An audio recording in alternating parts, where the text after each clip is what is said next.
I'm Charlotte Herbold. I live in Belfast, and I represent Pax Christi, Maine, which is a Catholic and ecumenical peace and justice organization founded by Father Jim Gower. And what I'm going to read was written by Bill Slavic, who could not be here. He lives in Portland. More than 20 years ago, Pax Christi Maine's coordinator spoke for the Maine Fair Trade Coalition in objection to the North Atlantic Free Trade Agreement, NAFTA. It is misnamed, he said. It's less about free trade than about granting large multinational corporations an exploitation license to pit worker against worker and community against community, all to see who will work the cheapest under the worst conditions with the fewest environmental regulations. Ross Perot pointed out it's chiefly an instrument of naked greed.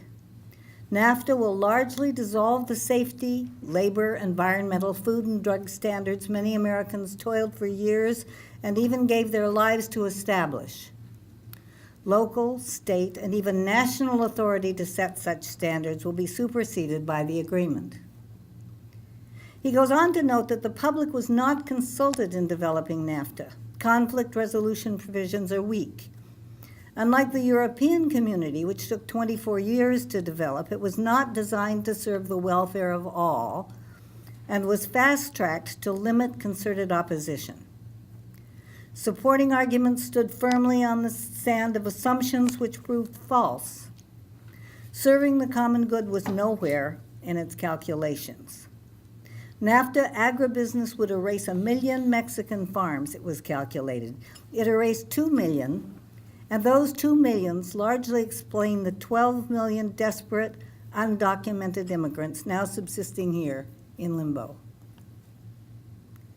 When the Trans-Pacific Partnership, it would appear that nothing has changed nor anything been learned from NAFTA's ruin of manufacturing here, unsafe sweatshops in Bangladesh, enslaved workers in Africa and Asia, increased environmental degradation, falling worker wages, and widening misery.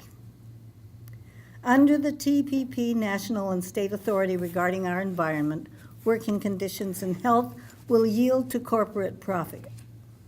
What else? Hundreds of corporation and trade representatives are writing the agreement to secure their license. Congress, responsible for regulating commerce, is excluded. Obscenely rich pharmaceuticals greed is secured by evergreening patents that will sustain high prices, preventing substitution of generics the poor might afford. Millions may die. Forfeit to greed.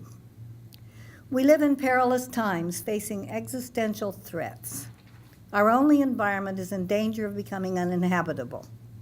Nuclear disaster is one crumbling Fukushima rod, one rabid ideologue trigger finger away. Corporate power is no longer checked by church, academe, government, the media, or unions, with slave wages, mass unemployment, misery, chaos, and civil violence just down the road, to be met by unemployment by the world's greatest military power ever, turned on its own people. Corporate brainwashing has exploited the New World individualism characteristic of colonial